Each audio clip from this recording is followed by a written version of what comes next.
Les blessures dans la vie chrétienne, c'est ça qui donne les pétés. Les pétés, en français c'est quoi pétés? Les galons. Les galons spirituels, ce sont les blessures. Alléluia. Comme un guerrier, quand il enlève la veste, tu vois la trace. Tu dis c'est un guerrier. Et tes blessures, tiac, tu es un guerrier. Ça ne t'a pas tué. Et comme ça ne t'a pas tué, ça t'a rendu plus fort. Frère, ce qui te blesse te donne un palmarès. Ce qui te blesse doit devenir un encouragement pour toi. J'aimerais te dire que si le diable s'acharne sur toi, c'est parce que tu as quelque chose. Le diable descend dans le désert, là où Jésus-Christ se trouve, parce que ce n'était pas n'importe qui. Il est descendu parce que c'était le Fils de Dieu. Il l'a mené au sommet de la montagne parce que c'était le Fils de Dieu. Ta guerre prouve ta dimension. Ta guerre prouve ta dimension. Ta guerre prouve ta dimension. Ta guerre prouve ta dimension. Sois heureux de tes guerres. Tu auras des choses à dire à tes enfants. Sois heureux de tes guerres. Tu vas conseiller les gens. Sois heureux de tes guerres. Tu es la preuve qu'il y a des gens qui aiment Dieu.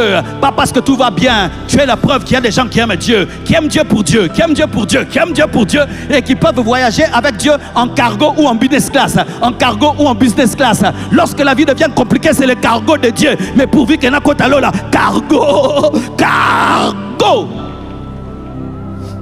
Jésus ne fait pas comme le diable, il te dit viens chez moi, tout sera bien.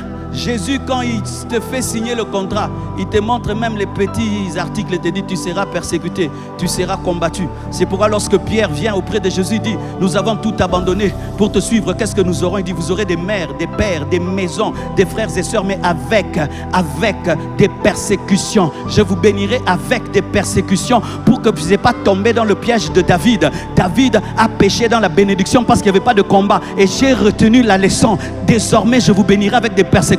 Si tu me demandes la rose, je te donne les épines aussi de la rose, afin de te garder dans la concentration. Parce que lorsque tu es béni, mais tu n'as pas de guerre, tu tombes dans la distraction et tu vas tomber avec Bathsheba. Et je ne veux pas que tu tombes avec Bathsheba. Je vais te bénir, mais tu seras combattu. Comme ça, quand tu vas être distrait, il y aura l'alarme. Lorsque tu vas t'endormir, il y aura l'alarme. Les persécutions, ce sont des alarmes spirituelles qui te réveillent pour que tu ne puisses pas dormir. Béni soit Dieu pour les persécutions qui t'empêchent de pouvoir sortir avec Bathsheba.